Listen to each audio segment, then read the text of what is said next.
Entrepreneurship almost cost our guest. Wrong camera. It's marriage. Coming up, Mornings in the Lab with Keith and Friends.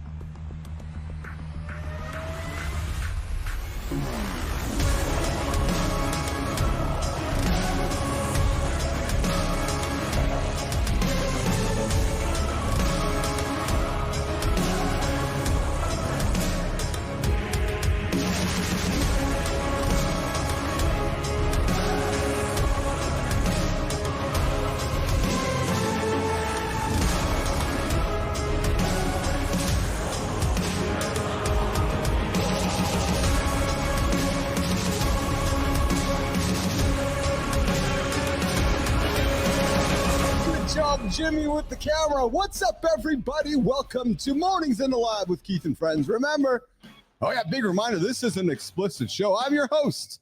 I'm that guy. I'm Keith Millis. Yes, and over across the glass is Marty Fit, and over across the other side of the glass is John Anderson. And of course, today, just over there is Christina Flynn, and behind me over there is producer Jimmy. Yeah, so just a bit, we're diving into the morning loop to talk about a groundbreaking study on the maximum age humans can live. And of course, coming up today, we have a guest, Pierre Sabaz, joining us. How? He's going to open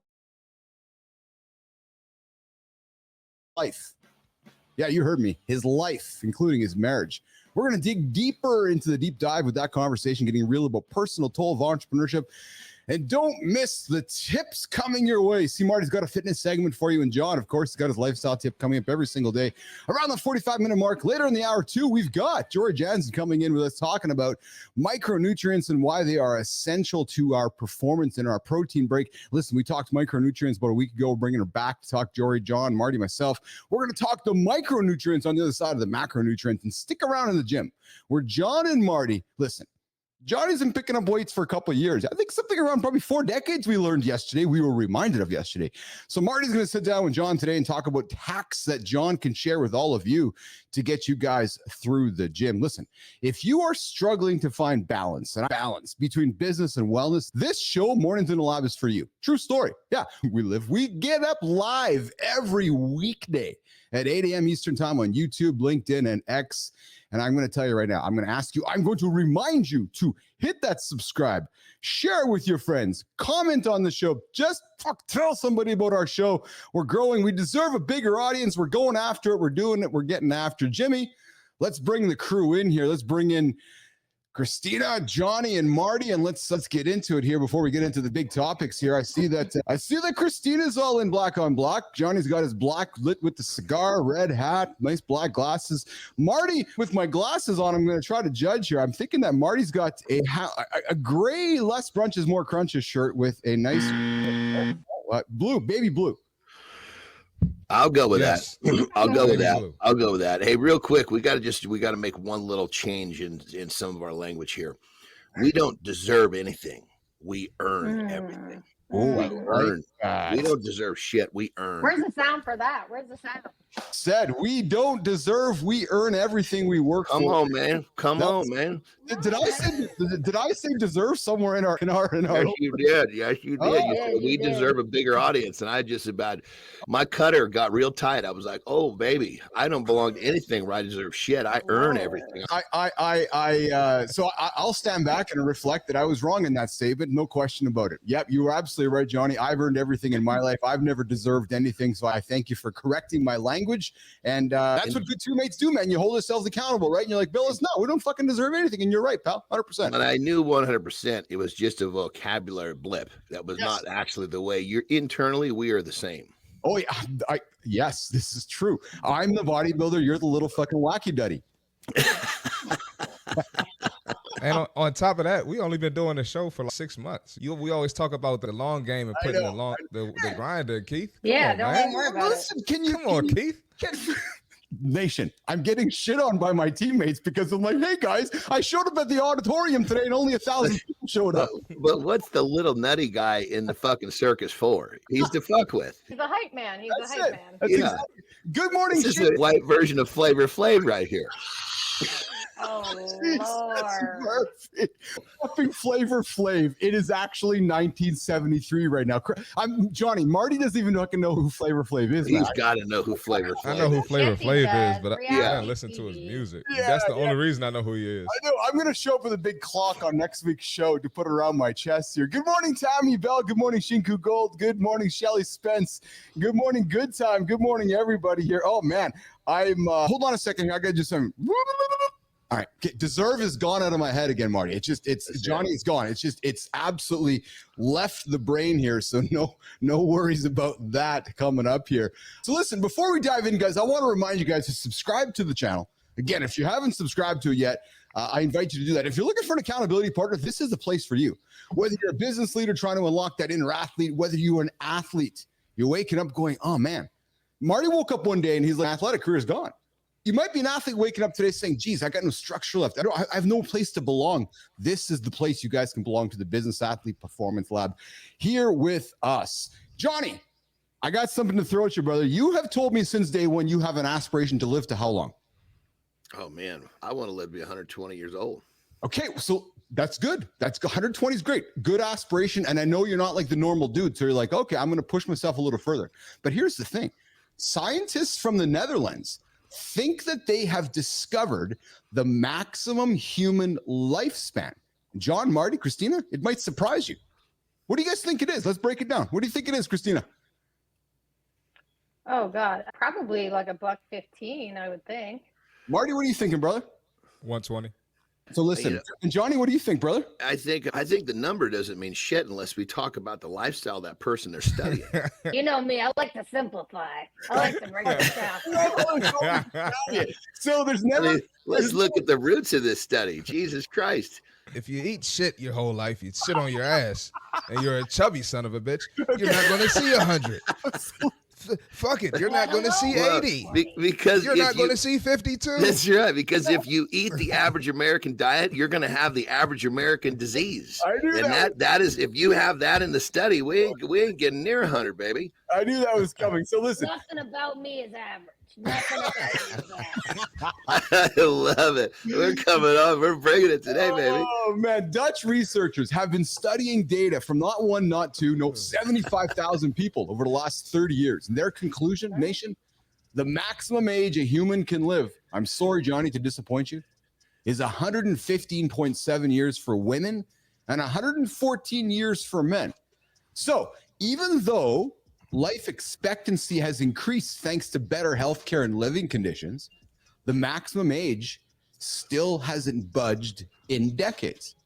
So knowing there's a limit now, does it change how you think about the future? Do you think, okay, there's only a limit, so now I'm like, I guess I got to live a little differently than how I was thinking about living? Oh, brother, this is ridiculous because this is all inside the average person's thought process. If we want to do great things, we got to get outside of that thought process. We got to get outside of these goofy little studies that are looking at life the way the average man does. We need to, if you're going to do a study like this, you got to play the game all the way. Let's take a person who has never eaten processed foods and let's run that son of a bitch through a lifespan and see where he ends up. You can't take somebody who's been already poisoned, put them into this study and expect you're going to get the true outcome. Christina? Yes, but also, I get it. These studies, I think, are all 75,000, great sample size, great. But we all know, like, that determines, like, where you live. We've got these blue zones all around the world. Like, there's stress. There's so many variables. Yeah. Yeah. Have you had trauma? Have you not had trauma? Mm-hmm. All that kind of stuff makes a big difference. I think the point to me is, okay, that's a possibility. It's not a reality for most people. And we certainly know that based on the numbers. I think the average lifespan. Reality for what people live right now. What is the average age of death for folks? You're so average, Tina. Hey, Marty, can we go back to simpler times? Can we go back to Marty? Can we go back to simpler times with this show, man? We got Tina and Johnny coming here pissing on my parade. Like, what the hell, man? Hey, man. How was this I'm out of it. I'm out of it. I'm out of it today. I'm out of it today. I'm out of it today. I'm not on any side right now. I just want to live as long as you could be like, oh, everyone's so quiet. Tina, you're saying we can. There's no winning with you, Keith. There's no winning. Tina, you had your What do you coffee this want? morning? I'm wondering, Marty. I'm wondering the same thing. I She am. had her coffee. There we go. That's what it is. There we go. Here's the thing. So Professor John Imhall, one of the lead scientists behind the study team, says that while most people are living into their 90s, think about that. I'm sorry, more people are leading into their 90s. The oldest humans were just not getting any older. So it's like we as humans have hit this biological ceiling. But I think here's the bigger question. Now, I'm going to ask this to Marty and Christina, and I'm going to ignore our friend Johnny on this one. Do we want to live to 115? Like, honest to God, like, what are we doing at that age? It depends on how you get there. You were not asked to Listen, comment yet. he didn't bring me on this show to be quiet. Oh, you're at the morning loop, the unpredictable 15 minutes. I did not think this was going to go how it was going to go, but I'm loving it. Johnny, what is your opinion on living to 115? I think there's just so many, seriously speaking, there's just so many variables. I don't think that there's a study that can actually really determine what's going on unless you took a series of humans from the very beginning and you put them in a certain type of lifestyle that was promoting that long life. Without that, we're just talking National Enquirer bullshit here. Yeah. Hey, so Jeannie Calment lived to 122. She's the Awesome. oldest. What's that, Johnny? I said, awesome. I love it. I wouldn't mind living that long as I can be functional and enjoy my life. But if I'm just like a vegetable, I probably wouldn't even care to live that long either. I got to remedy that, brother. See, if you live with the throttle down, the universe won't allow you to just go into idle mode. You live with the throttle down. All of a sudden, one day, your motor's just going to shut down and you're going to go away. So keep living. And that's how you're going to literally. If you look at people, especially in America, it's like people are duped. They get a job, plan a retirement, which means you're planning to get away from something that you've been doing for 40 years. And then these poor bastards, when they finally retire, they don't have any purpose, even though their job was not their purpose. It was the closest thing they knew. They just stop living and then everything shuts down. Yep. It's actually a pretty messed up life, isn't it, Johnny, when you think about it, right? We work till 50, 60, then we retire, and then we fucking die for the next 30 years. Like, I thank God every day. I was dumb enough to believe I could do it. So it's funny, man, because there's days when I'm down on myself. Listen, we're human. We all get down on ourselves. I say to myself, fuck, I don't want to go work for somebody. I'm not going to go work for somebody to go make some other dude. No, that's just going to make me miserable. So I remember working at my job when I wasn't the owner anymore, and I had a cap on how much money I could make. Holy did it drive me nuts? And I'm not different equation, man. I'm not, and hold on, nation. I don't want to vilify those that have wonderful jobs. That's not what I'm suggesting. You got a great job, great career, great life. Awesome. Go get it. Go make as much as you can if that works for you. But I'm not wired that way. That's just really the point of this, right? But listen, we got some comments coming in from the feeds here. We got Shinku saying we're here for a good time, not a long time. Yeah, true story. And good time. My wife's grandmother lived to 100, wasn't great until the end. And I guess that's the question, right? Is what does great mean until the end? All right, listen, stick around. So no, hold on, let's go. So the takeaway on this segment, I'm thinking, is that while we may not live forever, the conversation around longevity, it's evolving. It's not just about how long we live, it's how you use the time that you have. In the lab is get after the bed, get going, don't hit the snooze button, live a life that you want to live. So hey, drop a comment below, reach out to John, Marty, myself, Christina, let us know how you're living. How are you pushing the limits on human lifespan? And you can do that here every single morning in the mornings in the lab with Keith and friends. All right, stick around. Listen, next up, we got Pierre Sabaz joining us for Center Stage. He's going to share how entrepreneurship almost cost him everything. True story, including his marriage. Later, hour 2, Jory Jansen jumps in to talk micronutrients in the protein break. We like that conversation. And I thought I'd put that on the table as we head into the weekend. Y'all are thinking about what you're eating. Well, hey, let's talk about the micronutrients. And then in the gym, we got John and Marty coming up talking about light gym hacks from John's years of training. But hey, before we go any further, Jimmy, what's coming up, brother? I want to get the sound effect. You're going to pull everybody off stage, and we're going to do our accountability check-in. Yes, sir, we are. All right, I think I'll pull the glasses off for these. Let's do it. So listen, before you define your principles for a happy life, you're always going to struggle. Yeah, you're going to struggle with that empty feeling. And there's always going to be inconsistency in how you handle the good, the bad, the ugly of life. It's just how it's going to be. You know what? You know how I know that? I've been there. It's fucking hell. Yep. Then I hit pause and I asked myself, what do I really stand for? What do I stand for? I wrote down my non-negotiables, the core principles that I needed to follow. And those principles became my manifesto. Wellness first, physical, mental, emotional. Curiosity, non-stop curiosity, always learning, always asking questions, always listening, showing up every day, every freaking day, no matter what. Leading with love.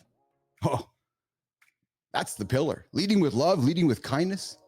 It's how I decide to treat other humans, what to say yes to, and frankly, when to walk away.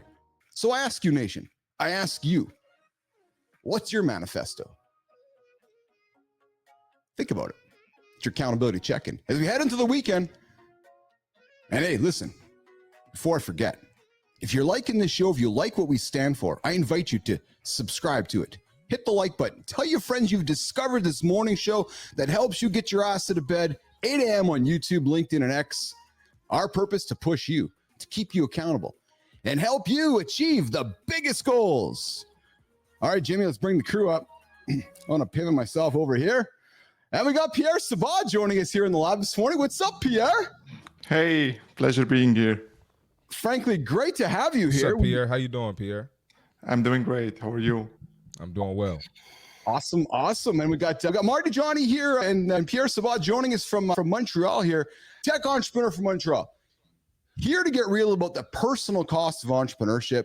He has spent the last 8 years building his tech company, mostly out of the spotlight. I got to tell you, Pierre, I was reading some of your posts and a lot of the stuff you write, I resonate with. I was like, man, I can't wait to stand on top with this fellow. He's here to challenge the traditional startup narrative and share the hard lessons he's learned along the way. Oh man, I'll let Pierre get into it. Let's get into his journey. Pierre, you've talked about how following the typical startup playbook nearly cost you everything, including your marriage. What was that moment that you've been working through that you realized that the path wasn't working for Pierre Sabaz? Let's say, I don't know how much time we have, a couple of days to talk about this, but so many things to share here. We launched my co-founders and I launched the company in late 2015, beginning of 2016. That was the craze of launching a startup, raising funds, doing all of these things. And that was my goal. Like I wanted to pitch to investors, raise millions, go all in, go big, or go home and retire on a yacht with a martini. Reality kicked in just probably 9 months to a year in when we discovered that my wife is pregnant. And then we discovered she's pregnant with twins. And I didn't have a company. I had an idea on a napkin. And that's when reality kicked in. Like I was trying to raise, nobody wanted to invest in me, my co-founders, the company. And I had to make a choice. Like it's either we close shop, go back to the corporate world, which I hated when I was doing, or I had to figure it out. So I sat down with my co-founders and we're like, we have these two options. We either fire the team or we have to do something about it. Fire the team or we go back to having jobs. So we hunkered down, went into what we call cockroach mode for probably a year and a half. Wow. Yeah, we cut salaries, fired everybody, and we started piling up credit card debt. My wife gave birth, and my family was living off of my wife's paycheck, maternity paycheck, which was crazy. So the first year of my kids being born, I spent 183 days away from them. They had to go back home, get help with the family. They were twins. It was really hard. And I started realizing how whatever I've been taught in the startup world at the beginning was completely wrong, or at least not close to the reality of entrepreneurship.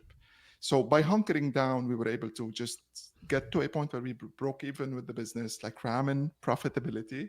And from there, starting building the company step by step. And as I was building this company, everything I'm seeing online contradicts with the reality of entrepreneurship. And you read all this bullshit about raising money, go big, VC, and like probably small percentage of entrepreneurs are able to do that.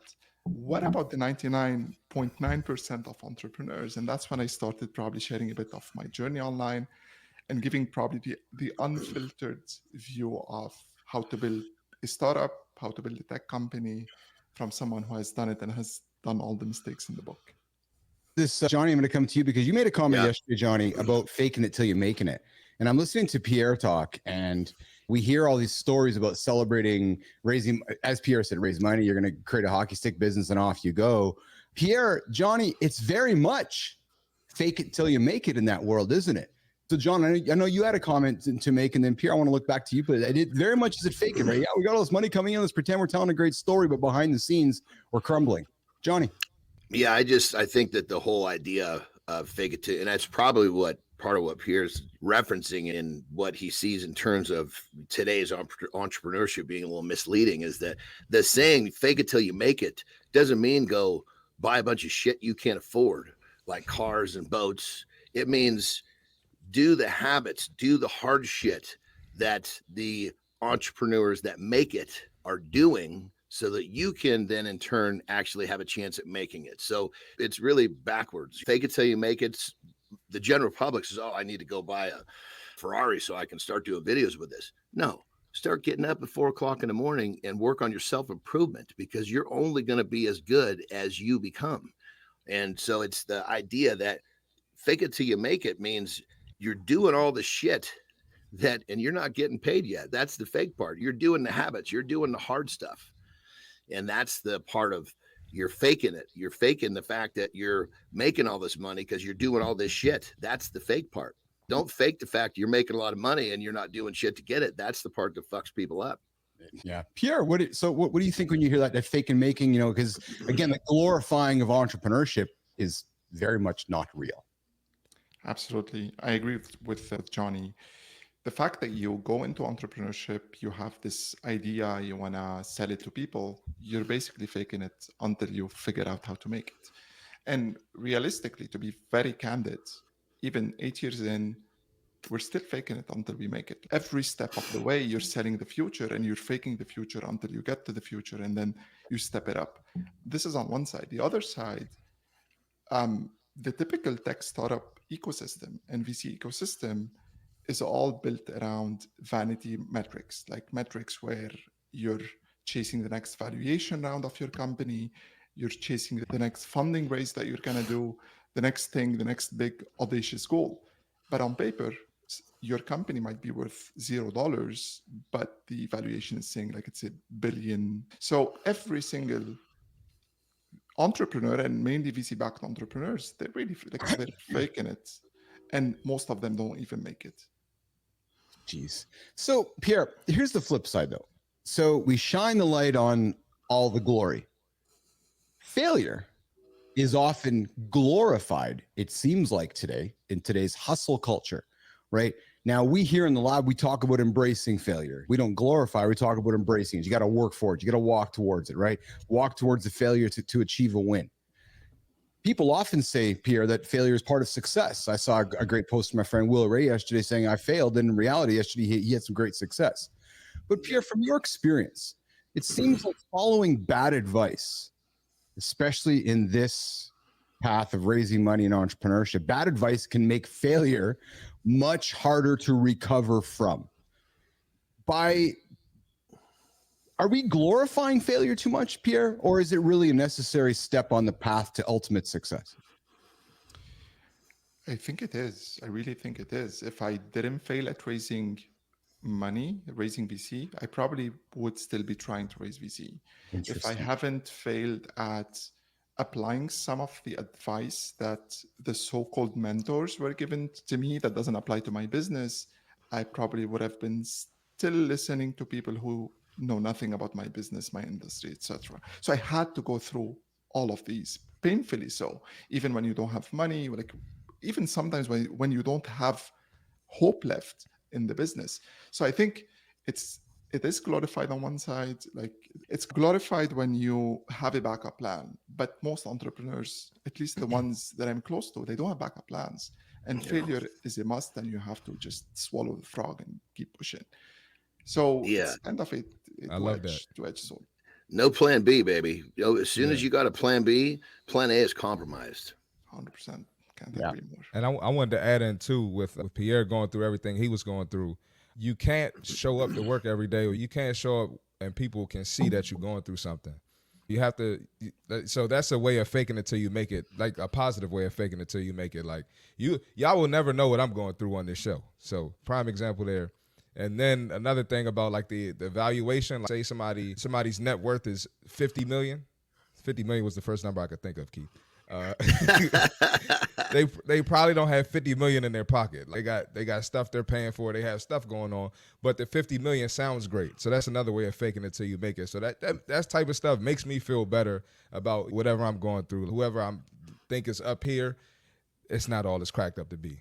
If that makes sense. That's it. Pierre, before we wrap this segment, and we're going to get into the deep dive, talking about how it almost ruined relationships and so forth, entrepreneurship. What's the one thing, Pierre, the one thing you want entrepreneurs to take away from your experience over the last 10 minutes of conversation? What would they or should an entrepreneur be doing differently based on your experience, Pierre? Well, I think there are so many things, but the one thing that always was true to me is sticking to my gut feeling. Whenever, if I look back at my journey, the biggest mistakes were when I didn't listen to my gut feeling and I listened to someone else's advice who has never been in my shoes. So when I'm writing on LinkedIn and I'm sharing with these entrepreneurs, and a lot of them message me and they're like, okay, now you made it. What can you tell me, what advice can you give me? And I tell them, like, there's no making it. Even at I'm fighting fires every single day. It's not an easy ride. It's just, I got a thicker skin now. What I say, again, just to wrap this up, follow your gut feeling. If you're hesitating, because your gut feeling knows better than any expert advice out there. Yeah, the power of the gut. Isn't that true? You know, Johnny talks about it, Marty talks about it. I lean into my gut quite often. I want to refer to some of the comments that are coming in on the side here. We got Good Time doing the job for us there. Hit the like button. Of course, Good Time. I like that. We got Rick joining us. Always joining us. Rick, good to see you here this morning as well. 100% total commitment is an entrepreneur's secret weapon. When you don't have a plan B, it's amazing how much better plan A works for you. Yes, sir. And let's be vulnerable, Johnny, because it happens. Marty, sometimes when you're going through your journey and you're like, all right, and then you look around for plan B and you're like, oh, there isn't one. Okay, keep going. It's just because that's how you have to operate. Plan B is to make plan A work. Yes, that's oh, I like that. That's exactly. Tangerine jumping in, another interesting and very informative topic. Good to see you this morning, Tangerine. Always good to see you here this morning as well. And then we got Joseph Hernandez popping in. I failed on my first property I sold as an investor, but I used the information I learned from the first one and put it towards my next good learning there as well. And yes, exactly. We got Shinku coming in with losing hope is rough. All right, listen, if you've been inspired by Pierre's story, hit that like button, subscribe, drop us a comment. Tell us what challenges you're facing as an entrepreneur and how you are navigating them. Next up, we got C. Marty's Fit Tip coming up here right now on the show here. Jimmy, you know how this works, pal. Let's get everybody off stage, including me. And let's see get off the stage, man. Go on now. Get everybody fit. All right, we got the fitness tip for today. All right, this one's going to be a little different. It's not going to be a heavy hitter like yesterday. I want to do a heavy hitter every day, but we can't do that. We've got to give some more practical stuff. Today, we're going to talk about recovery. That is probably, other than sleep, when me and Johnny talk about, that's probably the most neglected thing, all right? So you're going hard every day in the gym, right? You're lifting weights. You're doing your cardio. You're smashing it. You're hitting your goals, but you're not stretching, right? You're not foam rolling. And, of course, you're not sleeping. That's where the real gains are. And why is that the real gains? When you stretch and you foam roll, you're preventing injuries, and you're making your body feel good. You're making your body feel less sore. And if you don't want to get injured, if you get injured, you can't train. You can't train, you're more likely to eat bad food. You're more likely to be depressed. You're more likely to be frustrated, more likely to be stressed. I know I just might have gone extreme, but these little things add up from skipping your recovery. So don't skip on your recovery if you want long-term gains and you want to avoid injury long-term. Foam roll, get those knots out. And when you foam roll, don't neglect those IT bands. You hit the quads, people hit the hamstrings, people hit the calves. Don't neglect those IT bands.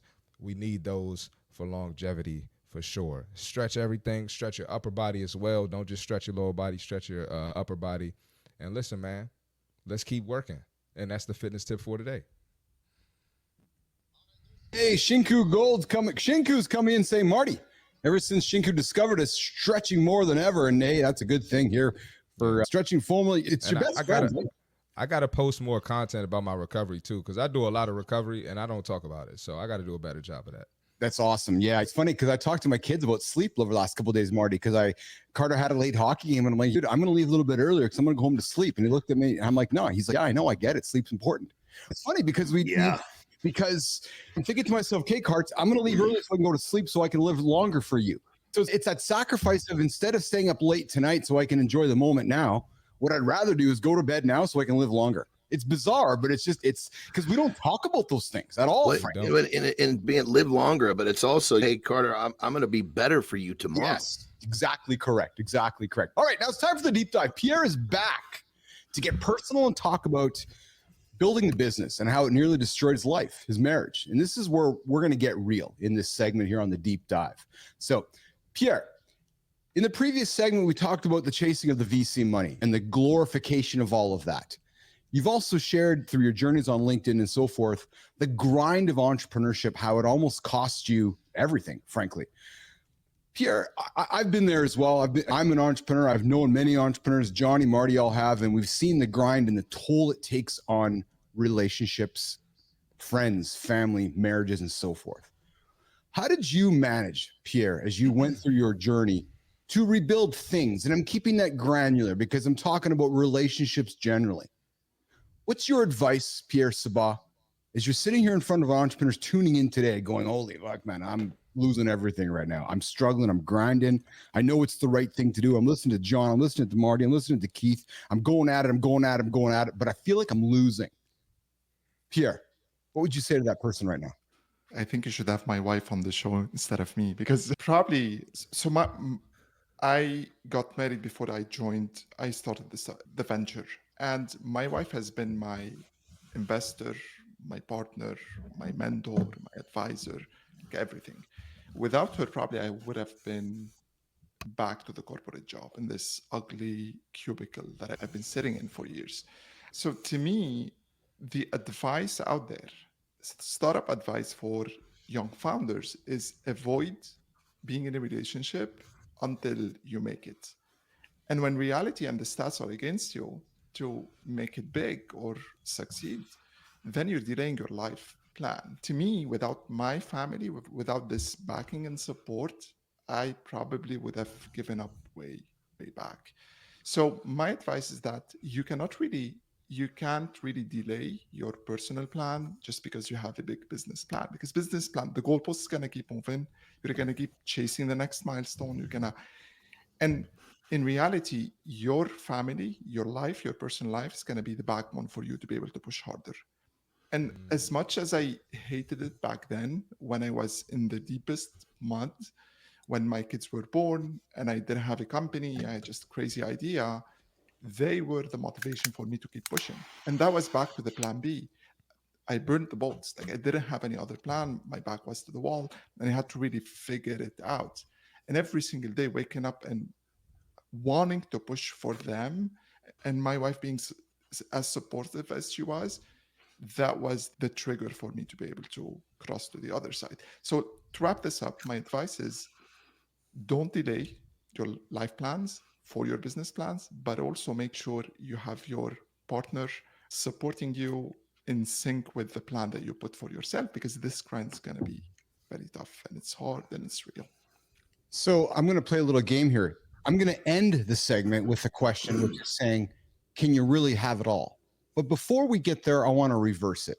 Johnny, I know you've been through your journey as an entrepreneur. I know you have almost lost everything.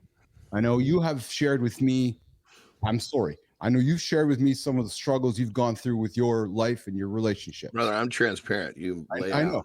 Yeah. So as you listen to Pierre talk, and you've had your girls, you got beautiful Terry and so forth. When you're thinking about, the journey of an entrepreneur, talk about that journey, Johnny, and talk about trying to fit everybody in at the same time, trying to achieve all your big goals.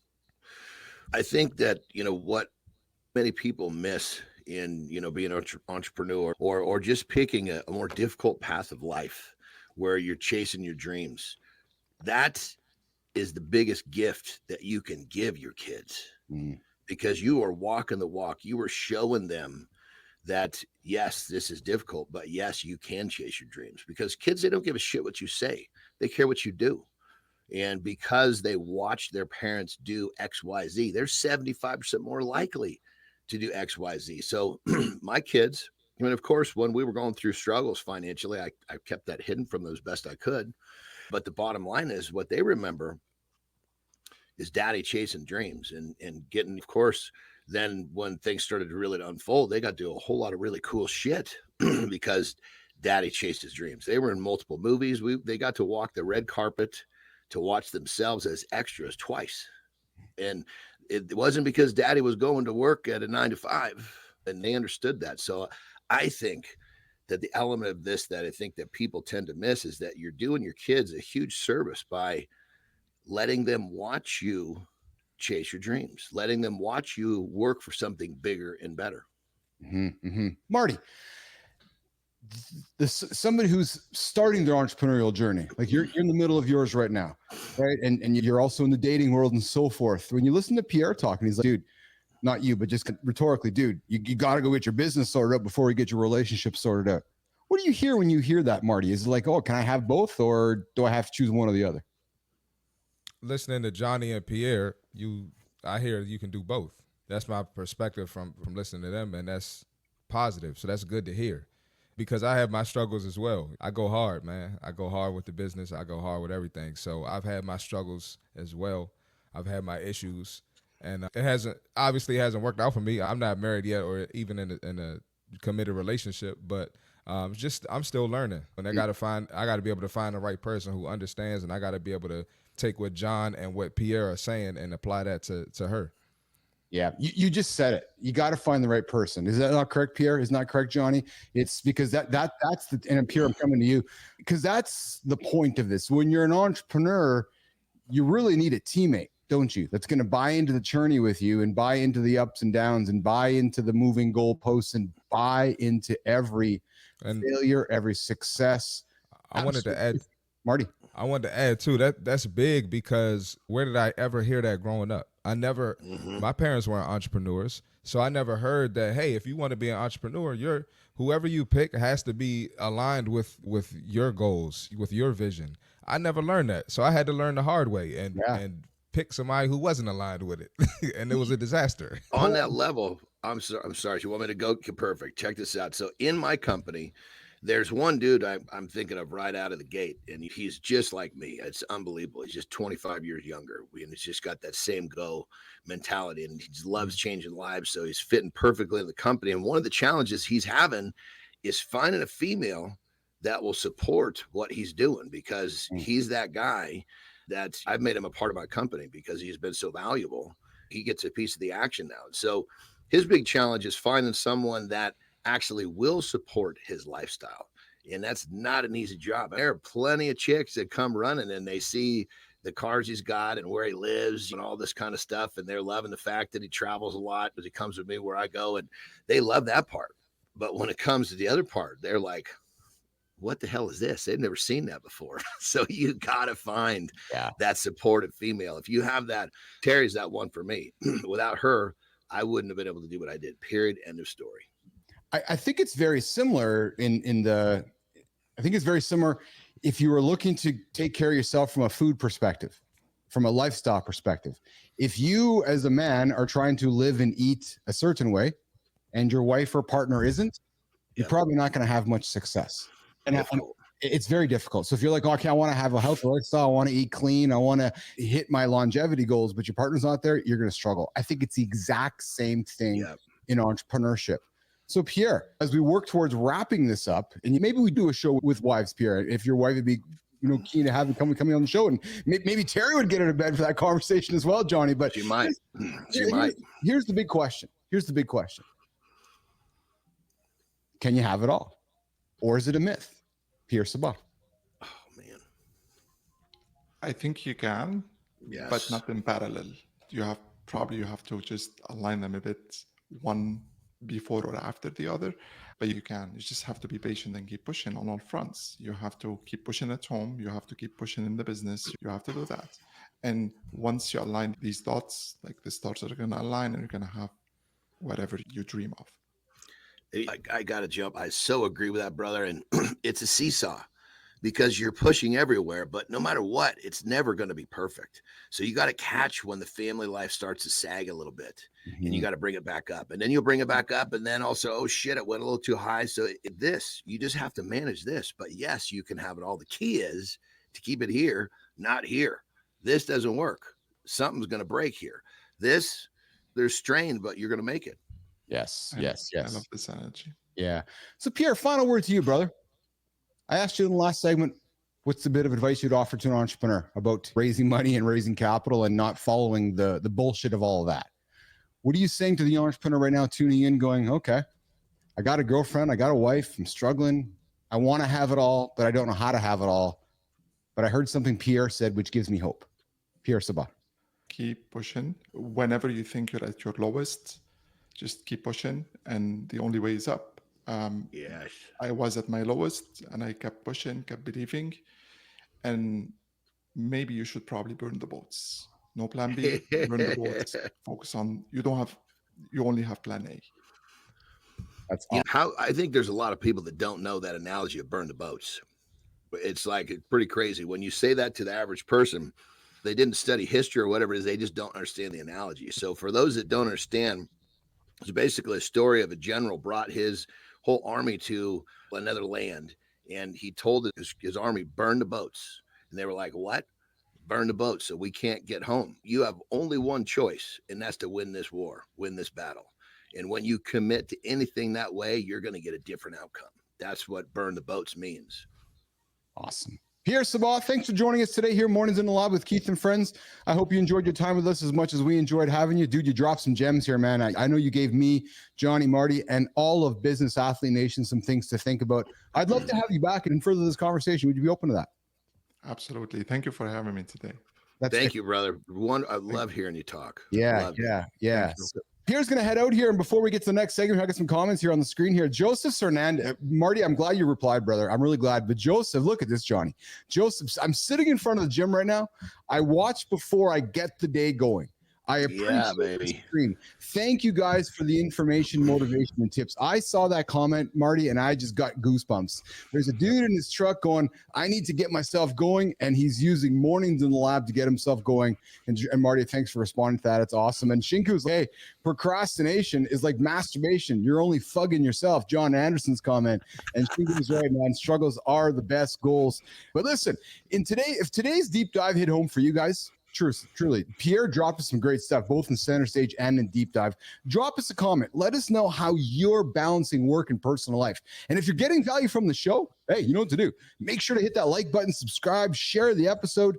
Tell everybody about Mornings in the Lab with Keith and Friends, 8 o'clock Eastern time to get you guys going. All right, coming up next, John Anderson with a lifestyle tip. So don't go anywhere. And then right around the corner, Jory Jansen. We're talking micronutrients. Jimmy, let's get everybody else off stage and let's bring our friend John Anderson in because I got the sound effect. This one right there. He's got some advice to keep you guys on track. Johnny, you're up, brother. All right. Don't get your panties in a bunch about the results you're not getting from the work you're not putting in. And then to further that, don't look at other people and tell yourself, if I had his luck, if I had his situation, I would have his success. That's bullshit. Because the difference between that guy and you is he's doing the shit you won't.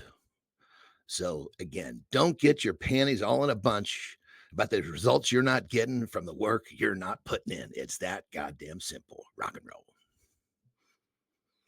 Put the work in. Yeah. You know, as I misspoke earlier in the day here, nobody deserves nothing. You got to put the work in. That's the message from Johnny Anderson here today. So, hey, coming up next in our protein break with Jory Jansen. Today, what's shaking, Jory? It's a morning. Oh, do tell. I'm getting a sense of it's a morning, Jory Jansen. It's actually not too bad. It was just a super late night of correcting an assignment with my daughter that Could have been done earlier, besides 1:30 in the morning. Hey, Johnny, as the sounds dad, like how I was yeah, in school. I was just gonna say, yeah. Oh, so was it one of those procrastination, did it last minute things? Oh Johnny? yeah. Yeah. I was doing. Oh, go ahead. Yeah, I don't know. It was done, but not necessarily when you have to do an assignment with someone else. And she's learning to use her voice. Yeah.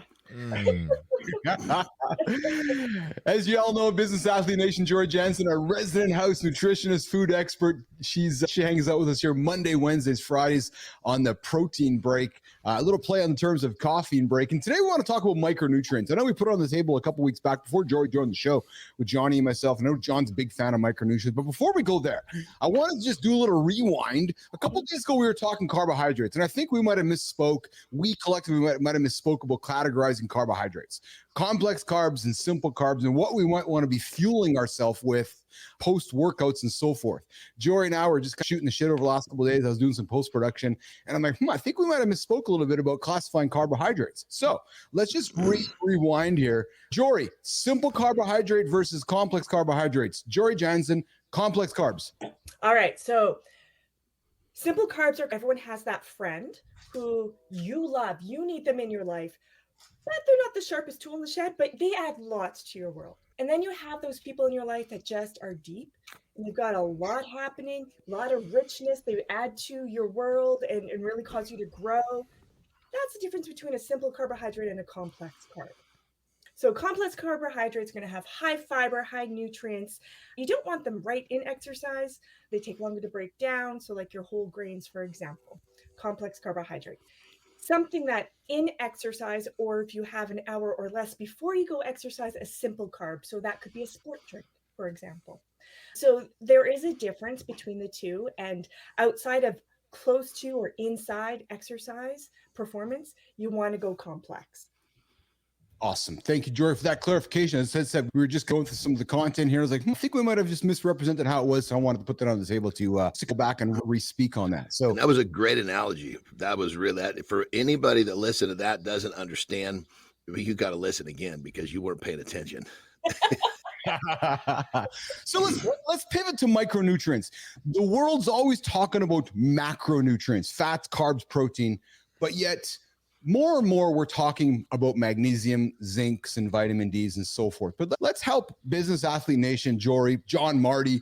Let's help Nation move into the weekend and get them thinking a little more about micronutrients and how essential they are for muscle function, immunity, and even mental health. In Morning Loop Reloaded, we're going to talk about some life hacks for mental health. So let's talk more about micronutrients and what we want to know that are often overlooked. Jory, let's start with you before we go over to you, Johnny. Let's talk about micronutrients from your perspective, Jory Jansen.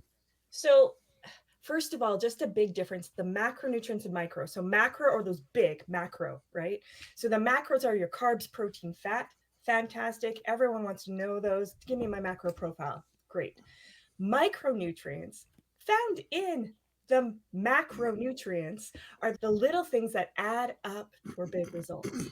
Right? If you're thinking carbohydrate sources, so let's say whole grains, the micronutrients there could be, you have the seedy breads and vitamin E would be there, your B vitamins, for example, which help with energy production. You need those micronutrients, the little things in the macro things. Awesome. Johnny. Yeah, and I always love to break things down real simple for our listeners. What you said is totally correct. But to break that into a really simplistic perspective to understand that is the micro is really what's important to the body.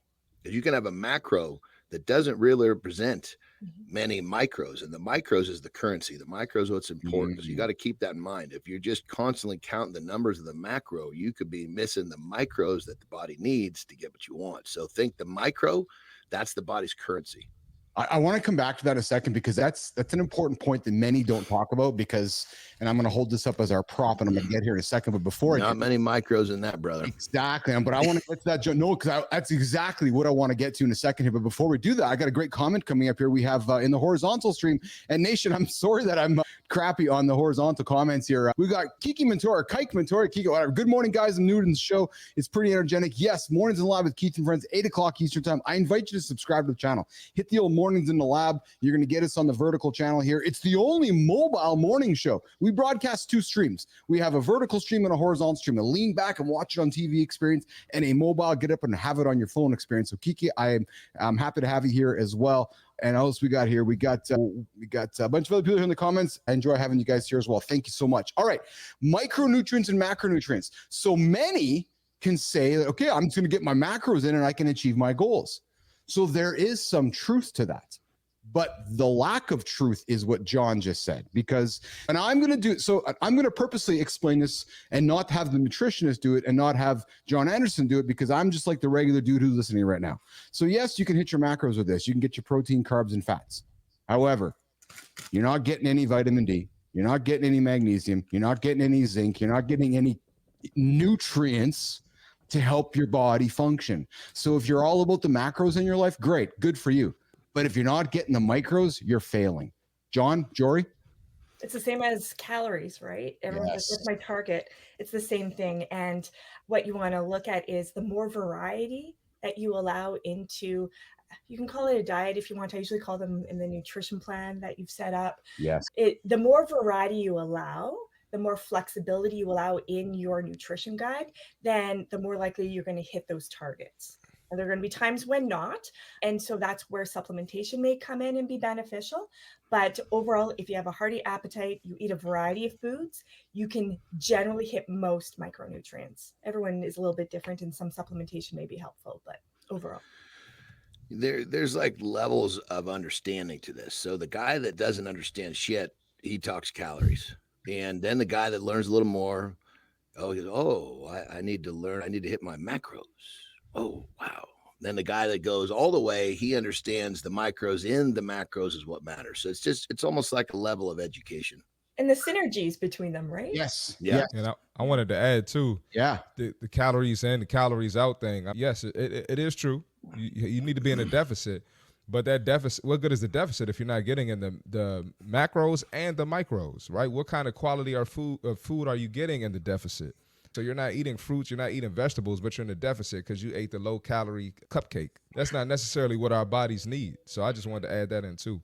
Yeah, I just got to jump on the deficit thing. Everybody thinks, oh my God. Now keep in mind, if you want to lose weight, you want your body to lose muscle and fat, deficit's a perfect plan for you. But guess what? That's a miserable way to do it. Your brain's going to be releasing stress hormones because your body's chewing through its own tissue, the functional tissue, the muscle, which it wants to keep. So then there's a flip side of the equation. Now, granted, this is more for a person who wants to recomp. He wants to build muscle and reduce body fat at the same time. The deficit is a question mark there, because I can't tell you how many people that I have worked with that were like, holy shit, if I eat all this, I'm going to get fat. And I said, look, you just give me 5 days.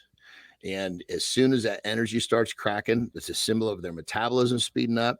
Next thing, the scale's not moving, but they're having to cut new holes in their belts. Yep. Because they're building muscle and they're dropping body fat at the same time, which does not happen in a calorie deficit. Yeah. Here's the thing, nation. The reality is you got to eat single ingredient good food. And I know it's boring.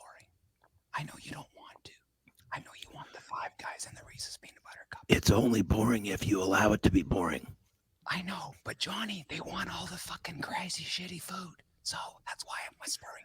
But listen, the reality is there's no hacks, right? Because one of the questions I would say is that, hey, what supplements should Jory and John and Marty recommend to you guys eat? And we can go, okay, go to the supplement store and buy all the vitamins and pills. Or we can simplify it, as Johnny would say, and I know it's hard, eat good, whole, nutrient-dense foods. You know what, guys? We clearly have great in-depth conversations with Jory, who's on the show, because she's dropping nuggets. Yep. Johnny's dropping nuggets. Absolutely. I love this segment, and so does the GOAT. We're gonna keep doing these things, and I'll tell you, Jory, the feedback from the comments and from folks that do this, when the segment's done, positive. So I appreciate you, Jory. Last word to you before we bring Christina Flynn on stage around micronutrients. Jory Jansen, give Business Athlete Nation something to think about before we say goodbye today. Sure. So just some key tip micronutrients that you might want to consider in the food sources. For men out there, if you're looking at testosterone levels, for example, long-term, zinc Big deal. So you think of things like your meat, your shellfish, legumes, if you're plant-based. There's that's something you want to get in, and those are foods. Something like muscle contraction and relaxation, magnesium. Again, you can get that through dairy products, legumes. There's a lot of sources in your dark greens. So get your dark greens in. Throw it in a smoothie and you won't taste it. You're fine. And then vitamin D, mood. It's a hormone, right? So it really has an impact on our mental health and well-being, as well as being that synergistic friend to help the calcium get into the bones to keep that bone density there. So a variety of whole foods is key. And just remember that when you do that more often, then the outcome is going to be that investment, and you're going to be everyone's a little bit different, but you'll be grateful that you attempted to create the food source first. Awesome. Sure, I just got to jump in real quick and say, you bring so many great perspectives to the show for our listeners. I just want to say I appreciate you. Right back at all of you. Thank you. They get tired of me and Johnny just yelling at them all the time. All right. Thanks, Jory Jansen. You go get some rest today. You're up late hanging out with the family, being a mom. Good job with that. And we look forward to having you on Monday. And I'll see you in the text messages. Thank you, Jory. Thank you, Jory. Bye. All right. There she goes. Jory Jansen's out of here. And guess what, team? Yeah, we got somebody. There she is. There she is. Before we bring Tina up, guys, I got to give you guys something. John, Marty, Tina, yesterday was World Mental Health Day. Yeah. You know what? So what? Because so is today. And so every day is. Yes. Every day is here in the business athlete mental health loop. Exactly it. Hey, Christina Flynn, the personal brand mate, to get you guys rocking and rolling with the personal brand. Tina, you're up, kid. That's what we're going to be talking about. So yesterday was World Mental Health Day, but guess what? So is today. When I was 12, I saved random pills from around the house. I stashed them in a little glass heart-shaped jewelry holder. It was my safety blanket for the day that I thought I wouldn't be able to continue. I didn't know when that day would come, but I'm so glad that it never did. It's taken me 29 years since that little 12-year-old girl to understand why I felt the way that I did. Through therapy and medication, ADHD coaches, self-worth coaches, endless self-help books.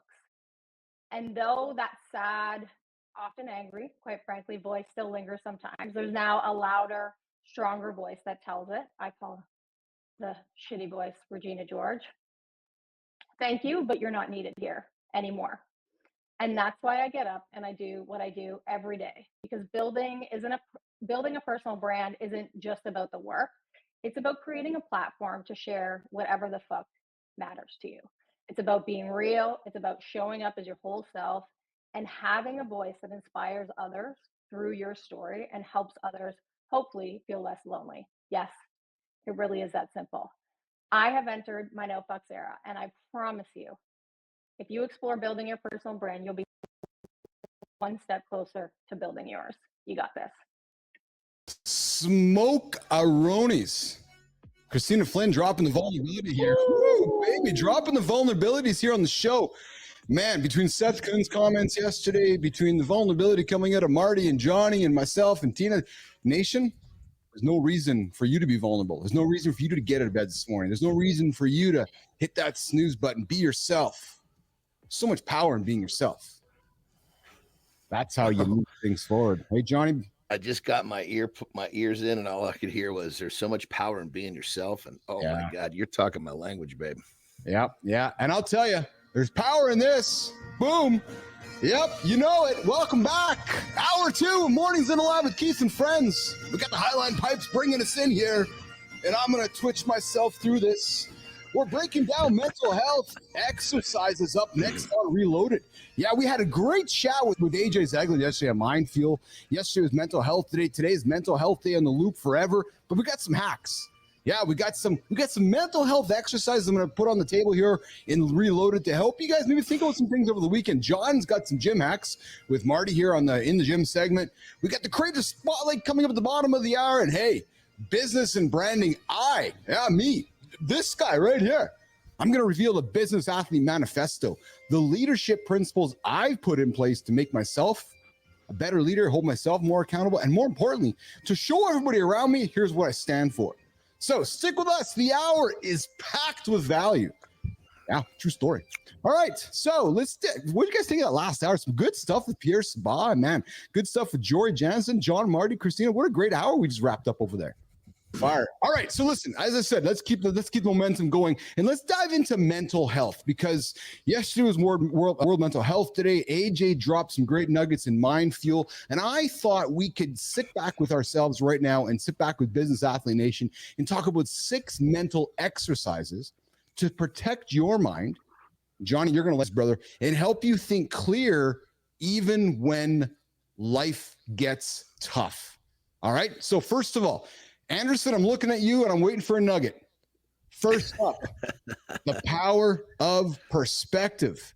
When you're feeling stressed or overwhelmed, you got to take a step back and view your situation as if you were an outsider. Johnny, what advice are you giving to somebody right now? They're waking up and they're struggling to start their day. They're thinking, I got some anxiety. What are you offering that human being right now, Johnny Anderson? The first thing you got to understand is your brain that's giving you that anxiety, it doesn't have the capability to feel that anxiety and any level of gratitude at the same time. So you literally have the ability to stop that anxiety. Whatever you got to do, sit in a chair. Hell, I do it when I'm taking a piss early in the morning. When I feel that anxiety, I quickly remind myself how lucky I am for the shit in my life. And now, granted, life can be really tough and you can find plenty of shit to be grateful for, even if it's a warm cup of coffee. So here's the tip here when we're talking about how to change this.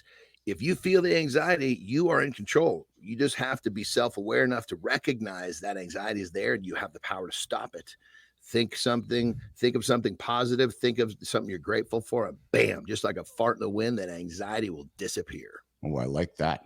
Marty, the gratitude shift. Let's talk about taking a moment each day to identify 3 positive things you're grateful for, rewiring your brain to focus on the positives. Marty, I remember when you made your journey over to the West Coast, you're like, okay, I'm starting my career out in California, and all of a sudden COVID happened, and you're like, holy smokes, I got to find some gratitude. I got to figure some things out. Talk about the power of gratitude and how you use the gratitude shift to keep moving yourself forward then and even still now. Marty. It ties into what Johnny was just talking about, but I'm gonna go in a different direction. So you can't think your way into positive action. You have to act your way into positive action. And so with that, obviously, it's activity with me. But it could be reading for someone. It could be anything. But whatever you need to do to put yourself in a positive state, create those positive thoughts. And now you can take yourself out of that situation. Now you can create a vision to change your situation pretty much. So that's what I did in Cali. They got all these hills and mountains in California. I'm sure Johnny sees plenty of them. I would go run out there. I would go walk out there, and I would get on my phone. I would write my business plans. I would even write just journal sometimes, but that really set me up, and I was able to find my way out of it. Yeah. Christina, coming to you for this one. I'm coming to you especially over after your personal brand way. Talk about worst case scenario exercises. When anxiety kicks in, ask ourselves, what's the worst that could happen right now? And how would I handle it? It takes the fear out of the emotion and shows that you're stronger than you think. Do you use these exercises to help you get through situations, Christina? I think for me, it comes down to having an understanding of where you want to go. It's often guided by where you've been. Mm-hmm. And so when I am focusing on the negative, it's great for me to know the worst case and the worst moments in my life where I've been, where I was a fucking 12-year-old kid collecting pills, deciding whether or not I was going to end my life. Like, that's bad. Yes. When I've been through some of the hardest parts in my life, I think back to, if I got through that without any of the intellect that I have now, or the emotional intelligence, or the therapy, the medication, whatever it is, then I can get through this. And so reminding ourselves of those times when it was really hard and you got through it, that means that you can approach this with the exact same way and know that you can get through this as well. It's something I use all the time. Next up, we're talking 6 mental health exercises to help you guys get through the day, get through the moment, get through the weekend. We'll talk about the 10-year test. When dealing with stress, when dealing with a moment, you're driving behind a car right now, or you're getting anxious because there's somebody going too slow, or you're trying to get somewhere faster, or you're in a situation at work, or you think that there's an urgent moment right now. Ask yourself, will this matter in 10 years from now? And it's a great way to, I think, keep focus on the big picture and not sweat the small stuff. John Anderson, you dropped something a couple days ago about when you get into traffic with somebody and somebody might frustrate you, you make a decision going, I can either react or I can respond. Johnny.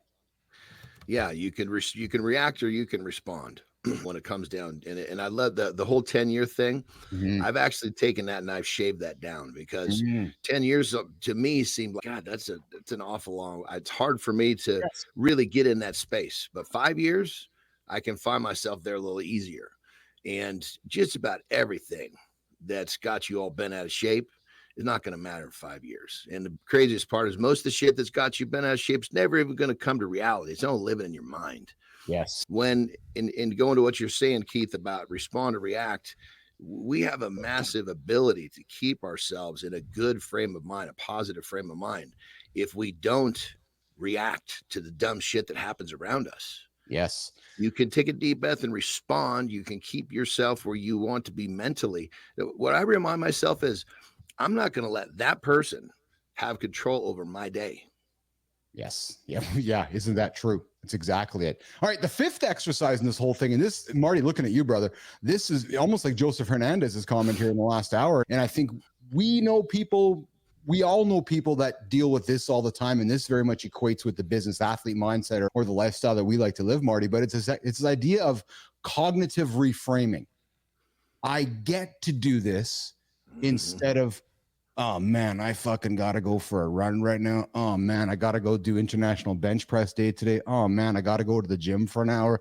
Geez, I wish I could do something else for this 1 hour of my life. It's this, no, hold on a second, man. There's actually somebody that maybe can't do bench press, or maybe somebody can't go for a run. What got me started running in many ways was I saw my brother's father-in-law, who's now in a wheelchair. And I was like, okay, I'm not going to bitch about it anymore because I can run. That's a good way to look at it. And a lot of times, I got to talk to my clients because they'll come in and be frustrated that they got to go to work or they got a project at work. Yeah. And I'm like, yo, be thankful you have a job. People out here, I know one of my clients, she interviews for whatever company she works for. And she said a guy broke down crying because he got an interview and he been getting denied from hundreds of companies for an interview. Be happy that you got your job. Don't come in here negative like that. And especially in these times and in America with the economy. So that's a good way to look at it, Keith. Yeah. And you take that energy, that person that's bitching about their job, you take that energy and you put it in towards developing a skill so you can get a better one. That's the way to do it. Yeah. And show your kids at the same time, Johnny, Marty, Christina. Yep. Right? So, yeah, I'm going to go and we know Seth Kuhn's out there grinding it every single day, right? He puts his kids down and he goes and becomes a coder and developer because he's chasing his dream, right? And his kids are going to wake up one day going, holy smokes, Dad, you did all that for us? Yeah, and then he's showing his kids something, right? But listen, Seth isn't complaining either. At all. And he's not complaining at all. Seth heard us yesterday, brother, and he's like, man, I heard you guys talked about my post yesterday. He said, I felt heard and seen. Seth, we hear and see you, brother. I feel like you're like one of our, what's the word here? He's like on the team with us here on the show. Last one, 6 exercises for mental exercises. I'm going to put this on the table for the team after offering my own comments. Zooming out. Zoom out of the situation. Imagine looking at your life like from the space station or from a really far place and look around and go, how small is this problem right now in the grand scheme of everything, right? And I'm not trying to diminish it. Christina, back in your journey of collecting those pills, those are big problems. We're not trying to diminish that. But now as an older woman, you look back and go, okay, there's more going on there. So what I'm suggesting is zooming out from the situation and trying to have that awareness, as AJ talked about yesterday, and then try to create that intention to zoom out and ask yourself how difficult the situation is right now, to gain perspective and reduce emotional intensity. Christina Flynn. So I do 2 things. I allow myself to zoom in if I want. So if I'm in it and I can't get out, put on a timer that you got 5 minutes. You want to cry? You want to bitch? You want to moan? You got 5 minutes to do it. We'll sit here and we'll do it. And then you need to shut the fuck up and move forward. And the zoom out to me is really the context that a lot of people have talked about is zoom out to your deathbed. Yeah. Zoom out to your deathbed and look back and say, what am I going to be talking about? When I was hanging out with my grandmother on her deathbed, she talked about, I didn't cry enough. And I don't know why I didn't cry enough. She talked about the shit that she didn't understand about herself or the things that she wished she had done. think about what you are going to be thinking about. What do you wish that you hadn't done? And focusing on something that's pretty minutia in that moment probably doesn't ladder up to the deathbed. I'll tell you that much. Yeah. Marty, how about you, brother? How do you focus? How do you pull back from the situation? First of all, I like how Tina says zoom in, because I do the same thing. I give myself 5-10 minutes and I just sit there and think about whatever I'm going through, act like a little bitch for a little bit, because sometimes you need that. That's how I say it. All right? Don't get offended because I said that, everyone. Yeah. All right? That's how I look at it. But zooming out will allow you to really look at, okay, what's the issue here? I didn't communicate with my girlfriend. Is it a money problem? Am I having an issue with my mom? Is it that big of a deal? And 9 times out of 10, it's really not that freaking big of a problem, and it can be fixed. There's a solution to every problem. I tell myself that when I zoom out, and I get it done. It's simple. Yeah. Johnny? Yeah. So I think the thing that's missed in general, and even a little bit in this conversation, is that nasty shit that lands in our lap. There's a silver lining to it. Mm-hmm. So I've got my brain, literally, I'll get caught in that little toggle. Christina said 5 minutes. If I make it 90 minutes being bent out of shape, I'm telling myself, man, you really fucking missed the boat. Now, I'm not saying I don't feel what's going on, but I'm saying, okay, this is going to have something it's an opportunity here somewhere. There's something that's going to help me be a better man. So I immediately start to look at the situation to find the good inside the bad. All right. So here we go. The key takeaway I'm going to tell you guys, or I'm going to suggest, Nation, is that I'm going to suggest making mental exercises a habit. Create some awareness, create some attention, right? Over time, the goal would be is that you're going to reduce anxiety and give you some clarity when you need it most, right? So I hope you guys enjoyed the last segment here of Reloaded, 6 mental exercises, quickly reviewing them here to give you guys, again, something to get you going through your day here. But think about the power of perspective. Think about the power of gratitude. Think about a worst case scenario, right? Think about a 5-10 year test. Look out in time, right? If you've been around long enough, you know how time feels. Look forward on time. Reframe the situation. Think about I get to do it instead of I have to do it. And think about zooming out. More importantly, maybe think about zooming in. Christina, Marty, I always think about Lauren, right? Lauren's like, sometimes I just need a good cry. Sometimes I just need to go into the shower and just let it all out. And I think that's great advice, is that don't run away from the situation. Maybe go run towards it with intention, create that awareness, and then step back from it. You know what I do, guys? One quick little tip here before we wrap the segment up. When I'm in traffic, or if I'm driving around, or somebody's being a dick on the roads, or I see somebody being a jerk on the roads in traffic, you know what I think about? I think about my mom. I think about my mom driving the car as a 70, 80-year-old woman, and I think about some asshole on her tail and how scared my mom might feel. Because if you as a man right now in a situation thinking about your mom who you love, like Johnny, does it not just make your skin crawl when you think about your mom who you love scared? Or Marty, thinking about your mom scared? That just makes me feel horrible. So when I get myself into a situation where I see an elderly woman, or if I'm driving, or if I'm frustrated, I'm like, hold on a second, that could be my mom. You know what I mean about that? Because that's perspective right there, because that mom is a mom to somebody else, gentlemen. Mm-hmm. So when you're out there getting frustrated with that lady on the road right now, don't. Could be your mom. It's somebody's mom. That's exactly it. All right, let's get to the In the Gym segment with John and Marty. We are going to get physical. Johnny has been in the gym for how many decades, Marty? Not 1, not 2, not 3, 4 decades. Johnny Anderson's been lifting weight, putting heavy things down, picking them up, putting heavy things down. So I thought what we could do today. I'm thinking that the guy, Christina, has learned a couple of things in his life. He might have learned something over there. And I'm thinking that Business Athlete Nation, who I know likes this segment, because I get comments, I see the comments on YouTube, I see the views on YouTube. Yeah, we like when John and Marty get in the gym and chat. So I'm thinking that there's people out there that want to hear some hacks, Marty, from John's perspective, that even you're thinking about, fuck, I'd like to learn some stuff from John Anderson today. So I'm going to go prepare the Creator Spotlight segment with Christina and producer Jimmy. And you guys get in the gym and let's learn some hacks. And we'll come back in about 10 minutes to continue with Community Corner, Creator Spotlight, Business and Branding, and walk John and Marty out of the gym. All right, guys, you guys are up. Jimmy, get me out of here. All right, my brother. What's the first hack, man? What's the first hack that comes to mind, man? Talk to us. I think when it comes to the gym, we understand that it's a process. It's not just show up for today. It's not show up for a week. It's basically needs to become a habit and a part of life. And as human beings, when we find ourselves wanting to do something, if you like to go to the movies on Thursday night, guess what? You're going to go to the movies on Thursday night. What is it that made you want to go to the movies? Maybe it's the entertainment. Maybe it's the popcorn. Who knows what it is, but you want to go. So when it comes to the gym, you really got to frame this in a way where you want to go. If you continue to keep your mindset in a place where you're seeing the benefits, you're seeing the good, not the bad, you're going to want to go. So I think it's really important for people to truly look at, okay, I'm going to the gym and I'm getting A, B, and C versus shit, I'm going to the gym and I'm losing A, B, and C. I guess the foundation to this whole first tip is when you develop a mindset that you want to go, it's real easy to continue. I agree with that. And it all comes down to your why. What are we in the gym for? And it has to be bigger than the vacation. It has to be bigger than looking better than your old boyfriend's current girlfriend, the new girl, or vice versa, the new guy. It has to be bigger than that. So I'm right there with you, Johnny. What we got next? What we got next? Then I think the next one that's really powerful is that people, they go to the gym with this certain expectation. And in many cases, it's how many reps or how much weight they're going to lift, or sometimes a combo of the two.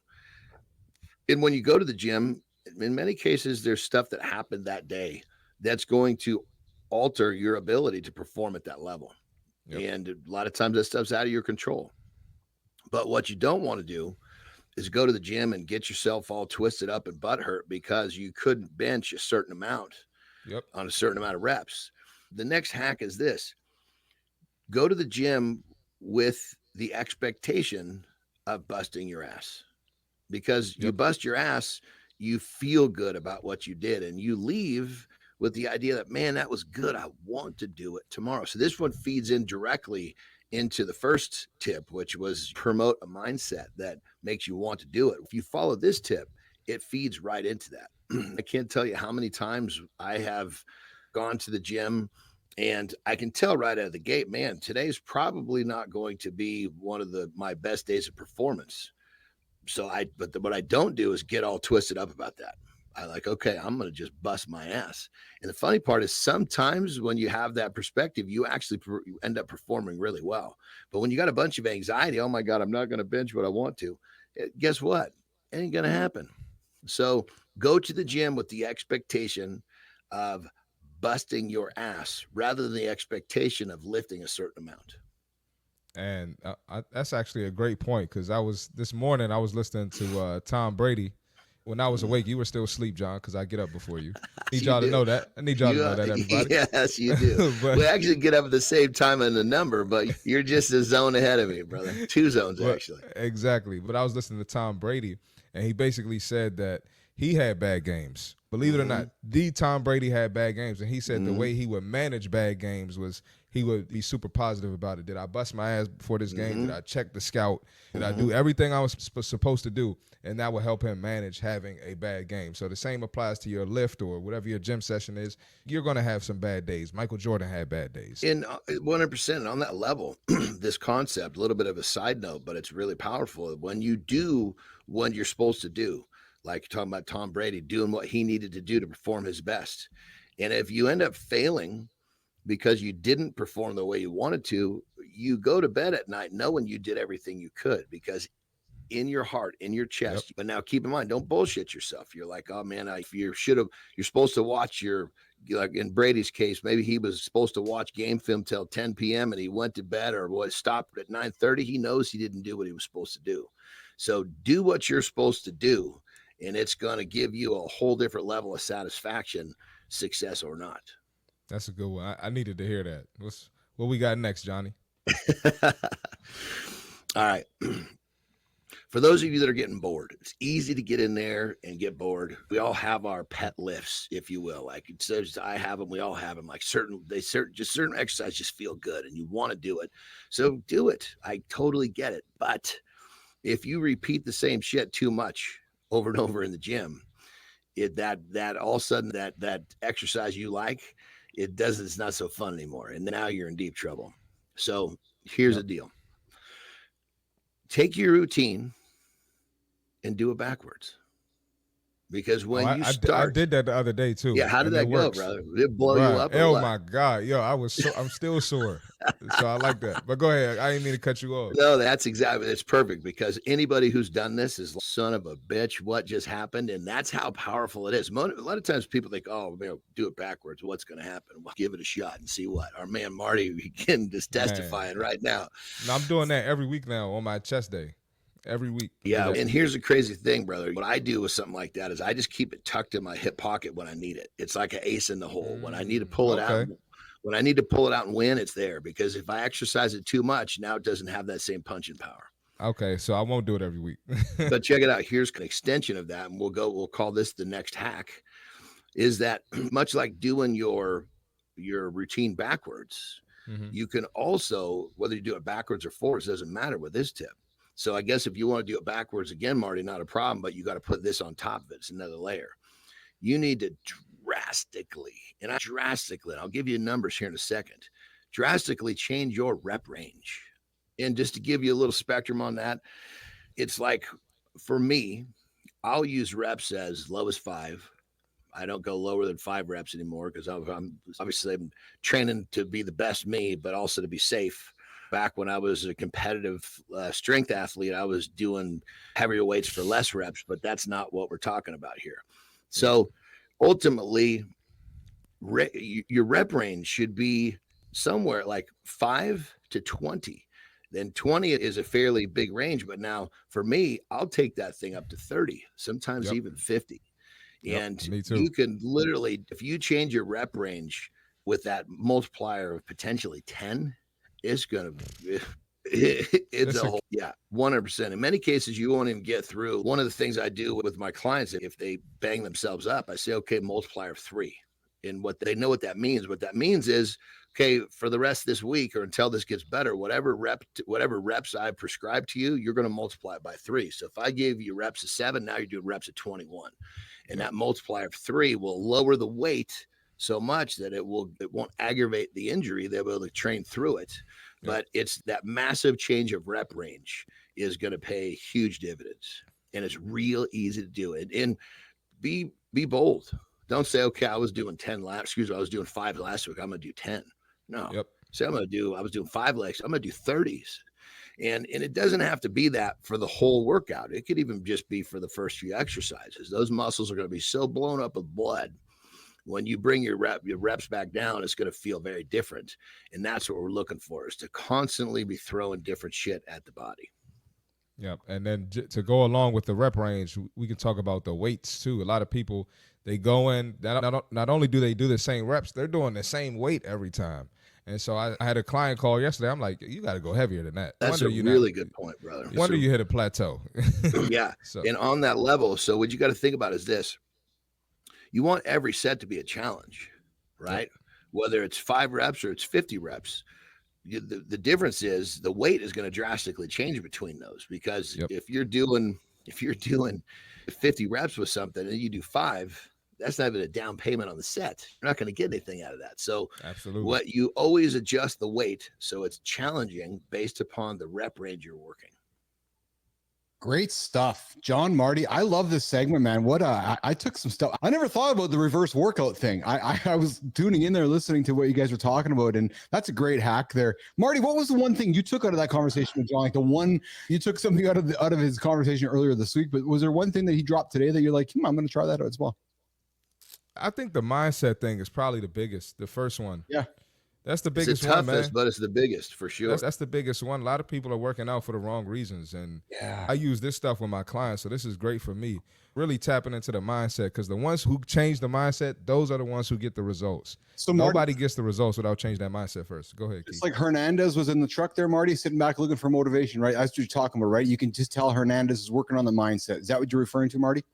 Yeah, it's real. And not to plug my stuff, but I know I was talking to one of my clients this morning who found me from my podcast, and still to this day, what you're putting in, it directly affects your mindset. So that's what I think the biggest one is. Awesome. In the gym with John and Marty every single day, at 9:16 Eastern time here. Listen, if you're trying to make stepping up your game, I would invite you to listen back to the segment here. Some great hacks from John Anderson, some good nuggets from Marty as well. Drop us a comment. What's your favorite gym hack you learned from John here in the last segment here? All right. Stay with us. Coming up next, it's time for Community Corner with the Creator Spotlight. We're going to take a few moments here before we walk out to John and Marty and say goodbye for the weekend. Let's wrap it up, boys. Jimmy, let's bring Christine up on stage as well here. Let's go around the table. Let's go through the week here quickly before we wrap up and wrap up this part of our show. Marty, highlight for the week for you, brother, and highlight of today. You want to really know my highlight for the week? Yeah, I do. Talking about man boobs with our guy yesterday, Daniel. That was hilarious. And then he's right there just adding stuff in with me and Johnny. That was hilarious, man. That was my highlight for the week. I was in the gym yesterday working out with that segment on the screen. Man. I was fucking howling. I was listening to Johnny talking about rolling the tits, and then Marty, you talking about God making men, not making men with boobs. Christina, if you missed yesterday's segment, you got to go back and listen to it because it was. She's going to kill us. She's going to kill me and Johnny. Christina, I missed one fucking day and everything goes to shit. You don't want to, Christina, as a man, you don't want to have a folded tit, as John Anderson would say. Johnny? Well, as a male, you don't want that. A folded tit as a female, you want that. There's nothing wrong with that. You want that low hangers. You don't want the missiles. You just want a nice full, but a little crease tells you there's some mass there. As a man, you got a crease, you got a big problem on your hands. I love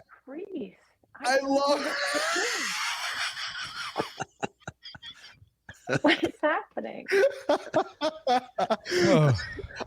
Brother, I love you, man. I'm glad you brought up yesterday's segment because it was a highlight as well. And I could see when I was watching it in repeat yesterday, Daniel Hall's face, and like you said, Johnny, he's just getting into it as well. The whole segment. It was awesome. Yeah, Christina, we were talking about sharding and folding tits yesterday on Mornings in the Lab. Great show. Great show. Yeah. Johnny, highlighted today or highlight of the week for you, brother? Good week for us. You know what? It was actually today, and it was Christina. I thought the way that she just so naturally shared her experience as a kid running around grabbing pills, to me, that was fucking powerful, man. I'm getting goosebumps just fucking saying it right now. So I just love the fact that, Christina, you're just the strength that you show and being vulnerable like that is next fucking level. So that was my highlight. I got goosebumps too, man. I just got emotion in my eyes too, Johnny, because it wasn't the fact that she had to wind up for it. That was the delivery was half. It wasn't like she had to take a minute.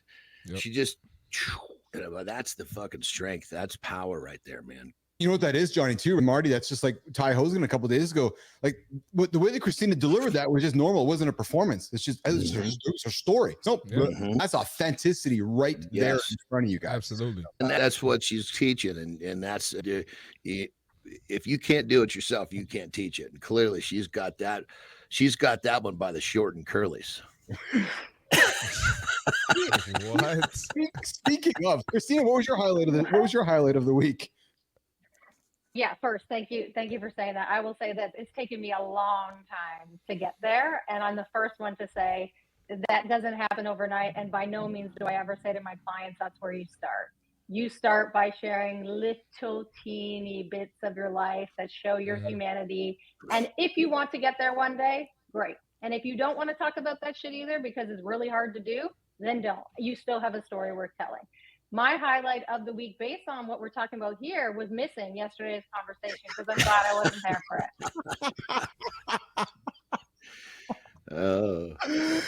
it. So, Marty, get out of here. Speaking of short and curlies, Johnny, I was looking for content for this morning, Loop Reloaded, and I was doing it with Flynn yesterday, and a headline showed up, and I'm not going to get into it today. I'll maybe host it for another day. But speaking of short and curlies, Johnny, a massive investigation is happening. I'm telling you, it could be one of the biggest investigations happening right now in North America.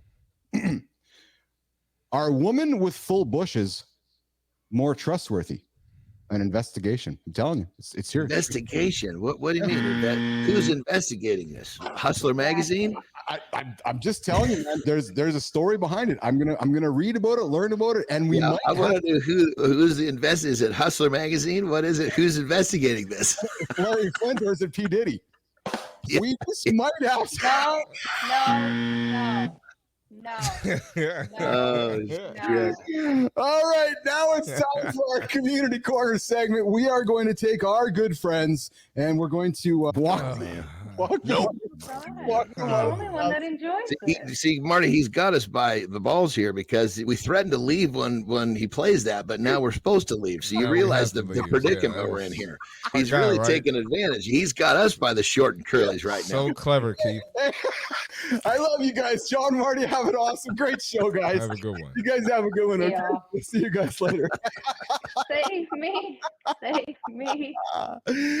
All right, now it's time for our community corner segment. Producer Jimmy, we're rolling today, brother. We're having a lot of fun. Good morning, nation. Good morning. Good morning. This is the last half of our show. We talk community corner creator spotlight. And today's creator spotlight is someone who's making waves in the industry. No, I'm not saying your name yet, even though your name's in front of me. Nope, not going to say it. Nope. Oh, my contact's falling out of my eyes right now. Yeah. Look at that. I feel like I'm an NFL player. I got to get my contact in. All right. So let's dive into their story and how this human being is changing the game for our creator spotlight today. So producer Jimmy, oh man, why is my contacts not working with me right now? So here we're going to do. So listen, this person's the founder of the SPRHA. No, not ABCDE, not XPLadocious. No, the SPRHA. Yeah. Building a sportswear brand designed for elite female athletes, focus on providing the freedom to perform because you athletes, you want to perform. She's the author of Becoming a Superhero. True story. Yeah. A book aimed at inspiring women to become leaders by understanding the essence of success beyond formal titles. When Coach Flynn popped this on the plate yesterday, I'm like, yes, this person's a business athlete. Former D1 soccer player. Yep. Another true story. Yep. Played soccer at Georgetown University, leveraging her experience as a high-level athlete in her entrepreneurial journey. Ex-management consultant, formerly worked as a management consultant at Accenture. I'm sorry that you had to work at Accenture. I'm kidding. Before transitioning to entrepreneurship. So today's creator spotlight for Mornings in the Lab is, I'm going to do this right now, and today's spotlight for the lab today is...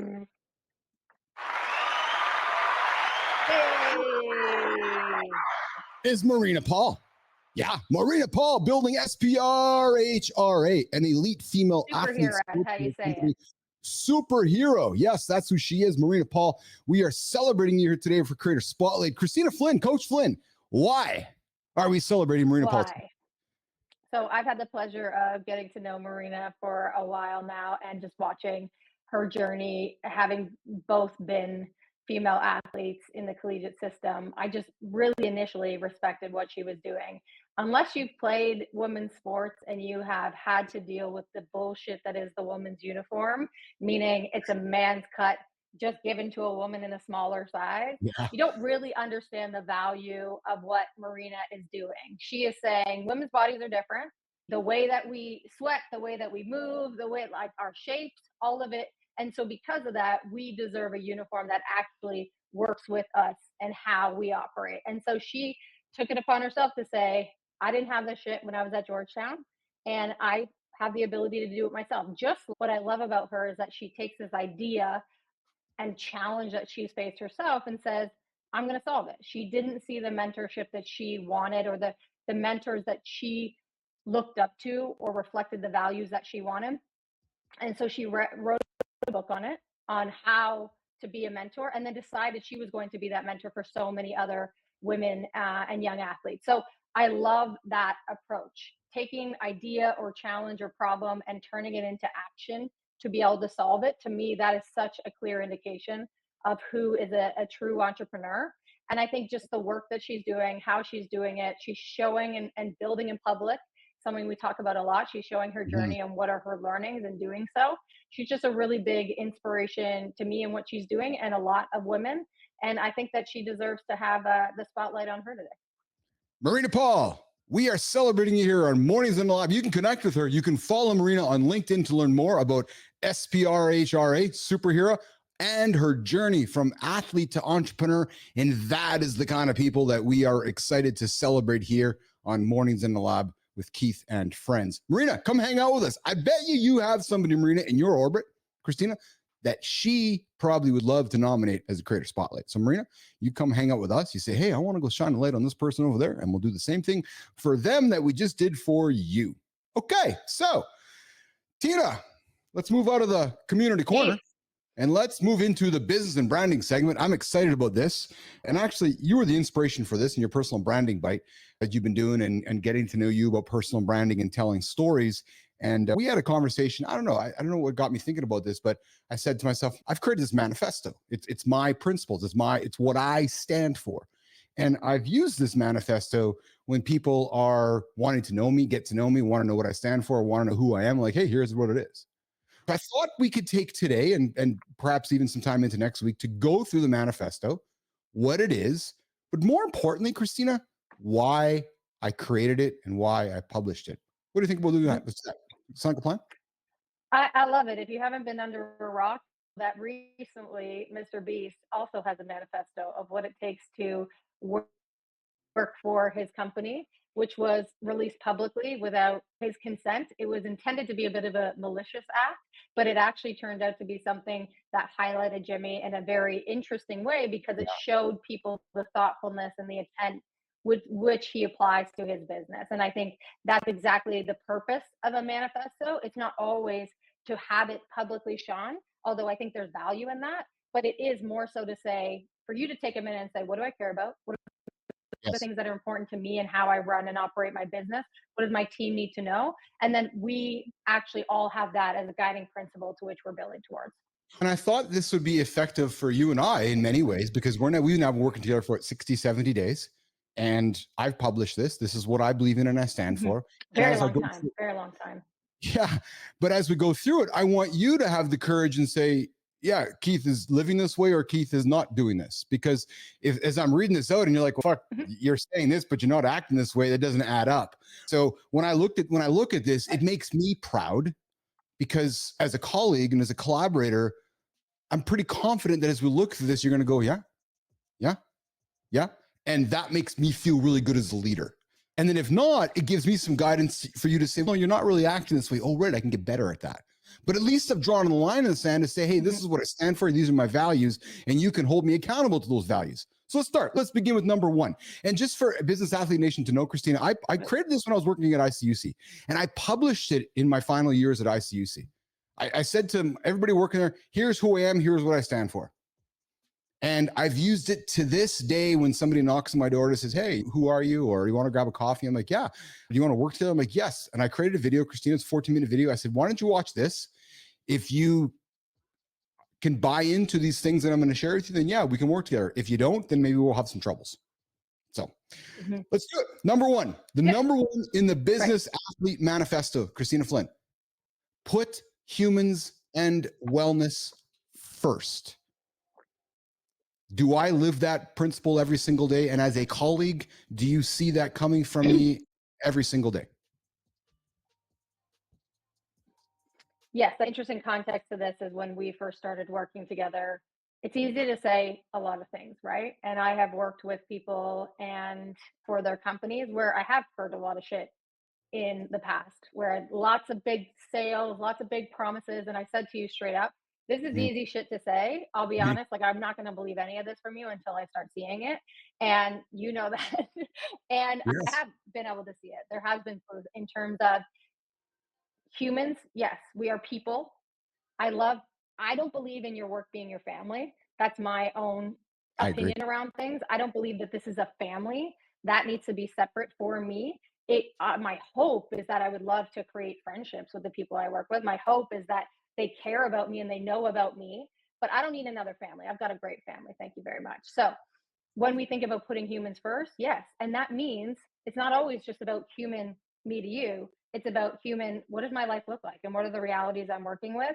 And how do we actually build that in to creating something where we're both able to benefit at the end of the day? And I think for sure that you do that. In fact, you razz me in a beautiful way about how I don't necessarily, it's not all about wellness for me right now. And I do have some excuses about how the challenges I have with making my health and moving my body a non-negotiable. So yeah, you call me out and you keep me accountable too. But in a way, I believe that because I believe, let me back it up.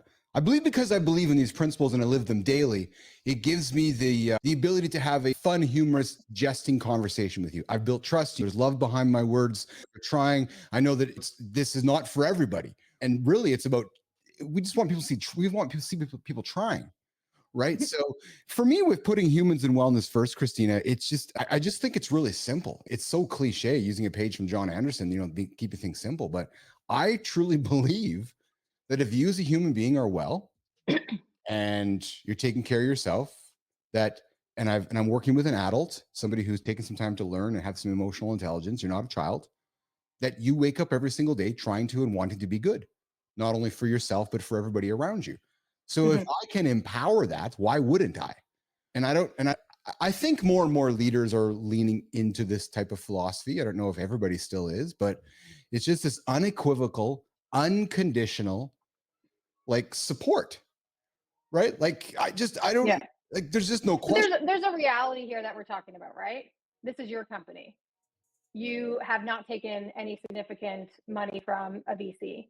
You are not really accountable to anyone other than yourself, which gives you the freedom to have this manifesto and allow it to be what you want it to be. The reality of taking on VC money or building internally with a corporation is that you lose a lot of the autonomy to be able to establish these principles and make it about human or wellness first.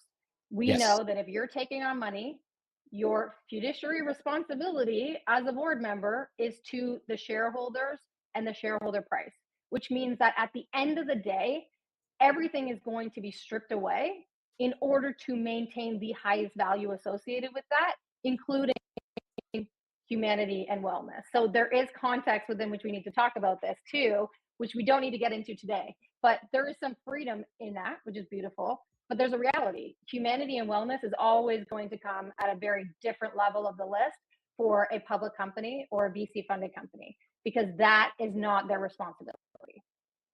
I'm glad you raised it, though. It's actually quite timely because of our chat with Pierre Sabaz today and an upcoming chat in a couple of weeks with Jay Malone. I think your point is so well taken. And it comes down to, what do you want to create? Is it a quality of life business? Is it a VC-backed business? Is humanity and wellness really important to you? Or is it killing yourself for the fiduciary responsibilities, trying to make all the money? Or can you have it all of the above? I would argue, not argue, I would throw on the table, Christina, that perhaps you can have all of the above. You can have VC-backed money while you still can lean into wellness and humanity first. To me, it goes back to just, again, hitting those goals, hiring the right people, bringing, and as Mr. Boston says, my cake and eat it too. I believe you can. It's not going to be easy, but I believe that you can if you got everybody pulling in that same direction based on that one principle. Can you not? Is it not? Let's go back. Let's stay here, Christina. Is it not like sports? Is it not sports? Is it not the Maple Leafs trying to win the Stanley Cup or the Blue Jays trying to win the World Series? Is it not the same thing? I don't know that reference, so I won't go there, but I will say this. I don't think it's possible to take on VC cash. Okay. And let's say this, let's contextualize this. There's different ways of taking on funding. Yes. External funding and VC funding. So we're talking about, if you are promising to a VC, if you're raising along the structure that has been established, whether from pre-seed all the way to exit, I don't think it's possible, because I think at the end of the day, they are always going to cut the things that don't contribute to the bottom line. And right now we know that one of those things are these additional measures. They have to. The system is set up. They need to be able to go back to the GPs in the firm and the LPs that have funded the actual fund itself and say, we have done everything to strip away anything that's not going to ladder up to the bottom line. And the system, I'm not blaming the individuals associated with the system, doesn't allow for that.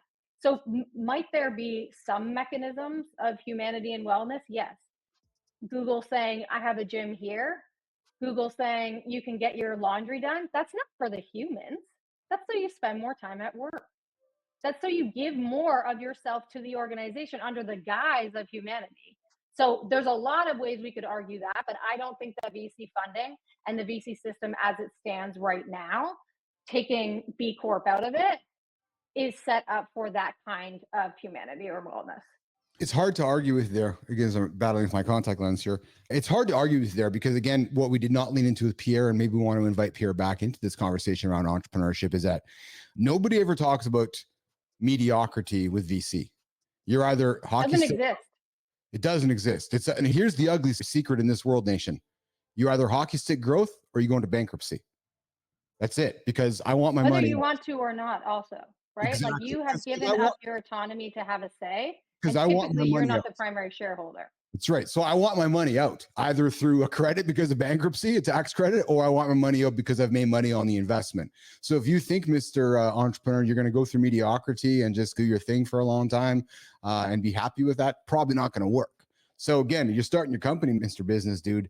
Ask yourself the question: are you looking for a quality life company? And I'll tell you right now, nation. Here, I saw a post yesterday. I think it was Jay Malone. Jay's going to be on the show in a couple of weeks. It might have been Jay. That word quality life. Ooh, I don't want to build a quality life company. It's people poo it. I know it's shit on.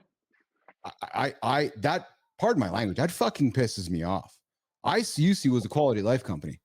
We had 500 people around the world, and I know we're not a big gazillion-dollar organization, but it was quality of life because we put humans in humanity, we put humans in wellness first, right? We delivered great returns to our shareholders. Now, to your point, I battled every quarter with the folks that were running the show. So it's not always easy putting humans in wellness first, but if you can get there, I think that's the way to go about it. And again, starting a company, quality life or VC funded. And I'll tell you guys, when Christina and I sat down together, she said, "Are you doing VC funded?" I said, "Nope, because I don't want to do that. That's not the desire of mine." So there's number one, the Business Athlete Manifesto.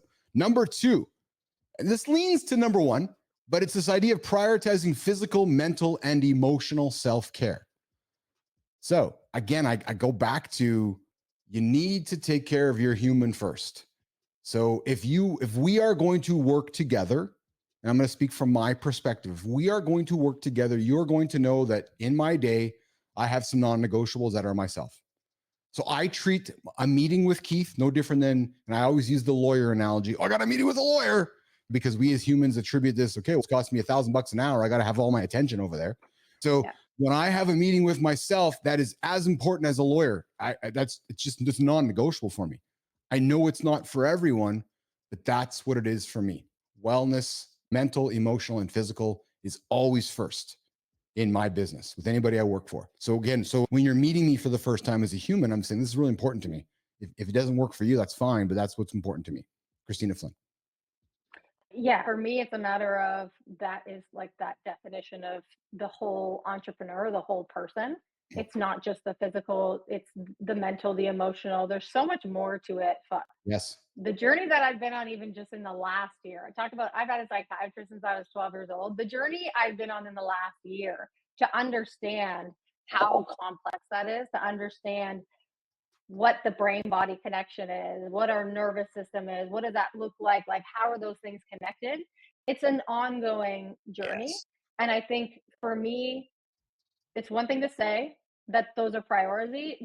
It's another thing to do. And I think when it comes down to company wise, at least, I know that if I have commitments around those things, I don't have the non-negotiables yet, but I know 100% if I said these are non-negotiables, I have to do them, I would at least have the support in you and the team to be like, yeah, go do them. Like, you can't stand up there as a boss and say, these are my non-negotiables. And then at the end of the day, actually, you force me sometimes to take those non-negotiables. Like, I don't always do it myself. I don't always go out of my way to be like, yeah, I probably shouldn't be doing this because this is a greater commitment on my family side.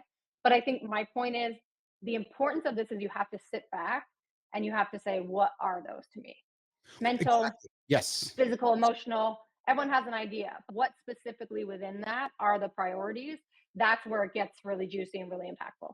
This for me too is no different than what John Anderson talks about, actions over words, right? Show your kids what you're doing instead of telling your kids what you're doing, right? So again, let's talk about a colleague relationship, right? So I stand for these things. If you come to me one day in the future saying, hey, I need to go work on some emotional things or some mental things, I'm not questioning you. I'm just wrapping you with arms with unconditional love and saying, all right, what can I do to help? Mm-hmm. Because you know that's what I stand for right from the beginning. So to me, it's a powerful statement of saying these three things are really important: physical, emotional, and mental. Physical, mental, and emotional. You might say, hey, I'm having some challenges at home with Aaron right now, and it's really messing me up. I'm not going to be really good as a colleague for the next couple of weeks. Okay, what can I do to help? Mm-hmm. It's real life. Mm-hmm. right? Because I know that I need to be good at home to be good for you. But to me, it's just the power, Christina, just like you did with us in the personal brand. But it's this. I think when I make these statements, I'm being a leader is being very vulnerable with their team, saying, no, this is important to me. I'm writing it down because I want you to know it's important to me. So I might from time to time, hopefully hold you accountable to these things as well. And I think it's a good leader to have in your pocket. I think it's great. Listen, my dad had a manifesto that he passed along to me only within probably the last 5 years. As one of my greatest mentors is my dad in business. Yes. And I looked at it, and one of the coolest things ever was it's got this like pamphlet. It's old school, right? Like he's got this pamphlet manifesto, and he's got a bunch of them printed out. Yeah. And I would give anyone that was new to my team this pamphlet. And one of the things that stood out among a number of things that, my dad is a values-driven, integrity-driven guy. So there wasn't a lot of things on there that surprised me. But he talked about the fact that if you are not living up to the commitments that we make to each other, I will call you out. Likewise, if I am not living up to this manifesto, you have permission at any point in time to call me out. And I think what that does is that establishes that peer-to-peer relationship in the sense to say, this is my commitment to you. It's one thing to say, it's another thing to write it down. It's another thing to put it out there publicly or give it to people and say, hold me accountable to this. And then he said, like, when people would call him out, he couldn't be upset at that because he's given them permission to do so. And if he's going to do that with them, then he needs to be able to expect it back. So I think it's a really important exercise. I've never actually done it myself, but it's one of my greatest gifts from my dad that I'm always holding on to, just be like, okay, this is something I need to be thinking about. I'm very values driven. I haven't gone to the point of manifesto yet and writing it down. Yeah. And I think these things can shift and change over time. But it's critical. It's important. Oh man, I was going to continue to the next one, but I'm going to wrap this one up here with your dad, because I like that. I like that. And if there's one regret I would have, Christina, that I could maybe offer to you, because I got 10 years on you. I created my manifesto too late in life. And I wonder if you asked your dad, he'd say the same thing. Right. Because maybe I didn't have the ability or the maturity. I'm the first person to tell people that I had to spend a lot of time with therapists and psychologists to figure out values and figure out my shit. Right. So maybe I had to wait until my late 40s to write the manifesto. But when I reflect upon it, man, it keeps me consistent. And it's all about the discipline, the consistency, and just showing up every single day. And if I find myself maybe lost, I just pick it up and just give me some good reminders. Mm-hmm. Listen, let's wrap it up. What a great segment. We'll continue the Business Athlete Manifesto on Monday. We'll get into the next one. We only went through 2 today. I got 10 of them on the list, so we'll go through the rest of them throughout the week. But we're going to leave with Dad's last word. Christina's dad has a manifesto as well. And maybe one day we'll get a chance to see what's your dad's name? Larry. Maybe we'll get a chance. Larry Flynn, not Larry Flynn.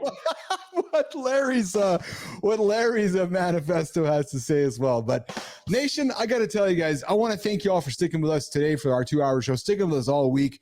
I appreciate all the compliments, the comments, the likes, all the shares you guys give us throughout the week and so forth. I invite you, if you're tuning in late right now, hit the like button, subscribe to the show, share the show with people. We get up every single day at 8 o'clock Eastern time, Monday to Friday, mornings live with Keith and Friends, a show to help you guys be accountable, hit your big audacious goals, and frankly, just prevent you from hitting the snooze button. We give you good, accountable content that hopefully will be positive to move you guys throughout your day. Flinner, I think we should get out of here. We got a busy day ahead of us. Yeah. I know you do, I do. We got shit to do, Nation, and I know you do guys as well. So we're going to rock and roll. Jimmy, let's get us out of here and have a good time. Mr. Boston, Real Deal Prime. Shinku, Shelly, everybody here in the comments that I can see, I appreciate all of you. Good time. Keep getting after it. We'll see you guys on Monday. See you guys.